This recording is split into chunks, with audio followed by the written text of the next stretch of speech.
What's up, guys? Welcome back to the channel. Let me make sure my microphone volume was right. My name is Justin, and today I'm presenting my album review of Peter Gabriel's third album, Peter Gabriel, aka Peter Gabriel 3, aka Melt, aka Melty Face Photograph Picture Album, released in 1980. This is his third studio album. This one is extremely driven and ambitious. No punches are pulled. When he made this one, no limits were in sight. The sky wasn't even the limit. There were no limits. I feel like his artistic creativity in making this album is just like up here. The lack of cymbals being used, for example, in the percussion side, meant that the drummers had to be more improvisational and more creative in their movements and in their patterns. Gabriel jokingly summarized the album's themes as the history of a decaying mind. And can I say that that is perfect? I mean, of course it's perfect because Peter Gabriel said it, and this is his album, but just that succinct sentence really spills a lot of the beans about this album. Peter perfectly captures different emotional states, psychological conditions with the proper degree of respect and care. Intruder. God, I love this song. The gated drum makes its introduction here, providing a very strong presence throughout the song and really throughout most of the album as well. The unsettling guitar riffs, the coiled sounds of wire tightening. Gabriel's soft and unnerving delivery fills every single crevice of space in this track, especially in the first few lines, the way he almost creeps up behind you. Even when he says, "I know something about opening windows and doors," man, there's just something that he captures in that.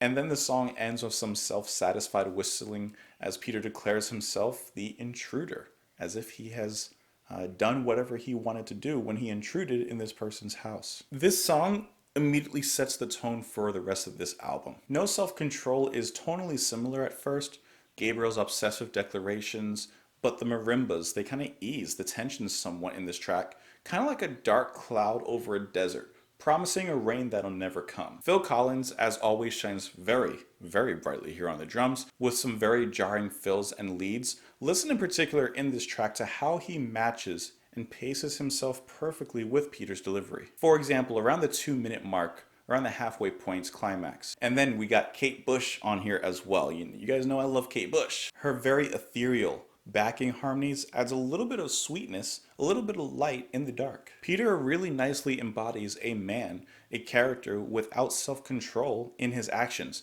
despite what harm he may cause to himself, despite what harm he may cause to others. The next track, Start, follows it up with just a little bit over a minute of a break of satisfying saxophone from Dick Morrissey.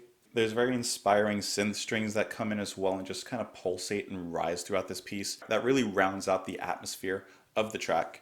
It's a welcome and light transition from the heaviness of the previous two songs. Once again, just showing you the variety that Peter has. I Don't Remember kind of continues that same progression off of Start, but building it back into something a little darker, a little fuzzier, a little more Gabriel. We're instantly thrown back into that heavy tone that we've been enthralled with for the past few songs. I don't know why exactly, but I feel like if you just slightly change this song a little bit, this could be like a Michael Jackson single. I don't know why I thought of that, but let me know if you agree. It wouldn't be the weirdest thing to hear him sing on this track, especially with those rocky guitar riffs, the dancey drum beat. It's really catchy as well. I love the guitar handled by Fripp and Dave Gregory of XTC. Tony Levin on the Chapman stick. You guys know I love love Tony Levin. And then David Rhodes. I mean, this is just an all-star lineup. Family Snapshot is one of the centerpieces of the album, I feel. This is like a huge dramatic step up. Peter, with his very sad and desperate singing, makes this track something else. His voice really nicely cascades with Giblin's bass and Larry Fast with a very, very subtle synth as well. Slowly and yet drastically, the song begins to pick up in its pace as the story picks up as well and moves forward into its assassination plot. With driving drums and alarming saxophone, you know something's coming, and come it does. Peter holds suspension in the air with tension you could cut with a knife as he holds his breath and lets the bullet fly. And one of the coolest things is there's not really a bang afterwards. What we're left with is kind of the vapor trails of the bullet itself and almost a re-step and a retrace and kind of a flashback on the character's memories and what led him to these actions. It's a really cool way to make a story that could be black and white a little more gray.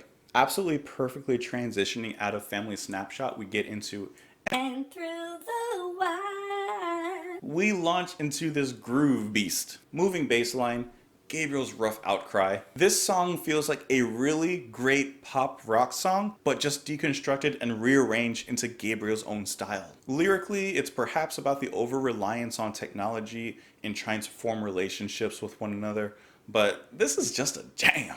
Games without frontiers. I love Games Without Frontiers. I don't know what I was even singing there. I love Kate Bush in the intro, in the refrain of this song, especially over that static guitar riff. Gabriel comes in, addressing the nations and the world leaders, playing with one another, playing with people's lives. There's a distinct jolliness in the instrumentation here and the feel of the song, especially with the cowbell, in direct contrast with what's actually being said. Very creative percussion patterns and very creative changes as well. The ending breaks down into a little bit of electronic piece with Kate repeating the refrain until it eventually fades out. It's a nice and refreshing change, as small and short-lived as it is. Not One of Us has a song with a very powerful message addressing racism, perhaps even immigration, people being left out of a group, excluded from a group, being a stranger in a strange land. It's only water in a stranger's tear. Looks are deceptive, but distinctions are clear. What an incredibly powerful line in getting the thinking of people who think like that. I gotta say, I love how Peter turns a song with such a serious message into something so catchy. The guitar is just summer of rock, and the drums in the chorus with Peter chanting "Not One of Us" is really energetic. Jerry Marotta kills the drums, especially in the ending. We're eased into the next track, Lead a Normal Life, with some marimba and piano, as it eases us into the story and the character, perhaps who's trying to lead a normal life. It sounds incredibly clinical, and some of the melodies in the lead remind me a little bit of Brian Eno and his work. And I like that clinical sound because it fits in with the story. There's sharp and drastic changes that occur, making us aware that there's much more depth to what lies beneath than what we see on the surface. The song is sung perhaps from the perspective of someone who's visiting their friend or family member in a mental institution. And I like it because there's not a lot of words that are said in this song. This is really where the story is told more so through the atmosphere and the music itself. And if you listen closely to the instrumentation, you'll notice that it kind of sounds a little bit subdued, a little bit drowned out, especially the drums, I would say.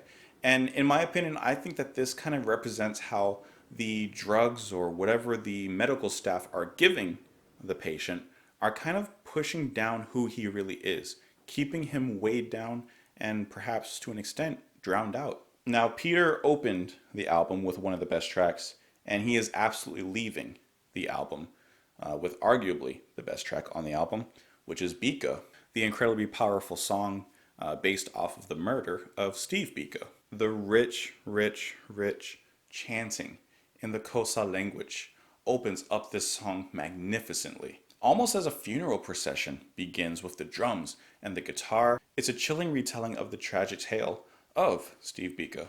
The drifting guitar line, it echoes in sadness. The lyrics and the song as a whole is written incredibly respectfully, with a lot and the right amount of power and finesse to speak about events such as this. And I think another facet of the lyrics that's important is how Peter writes how he himself was affected upon hearing the news, and giving us a bit of insight into his feelings and his initial reactions. The desire to want to change things in the world, and perhaps feeling powerless to do that. I do believe that this song and his words brought a lot of inspiration and a lot of power and spirit to a movement that would eventually reform these things. As he himself states in the lyrics, you can blow out a candle, but you can't blow out a fire. Once the flames begin to catch, the wind will blow it higher. And higher did they burn indeed. As the song begins to draw to a close, the ending harmonies are especially hair-raising, very appropriate, a sign of sadness, of a people grieving, and yet finding the strength to bring about change. The very ending of the album ends with crowds chanting Senzeni Na, which translates to "What have we done?" in protest and mourning The two final snare hits on the drum silence the crowd. Extremely, extremely powerful.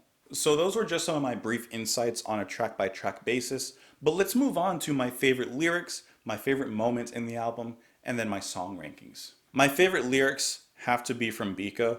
The whole album is incredibly strong, but I feel when you get to that track at the end, it just changes everything.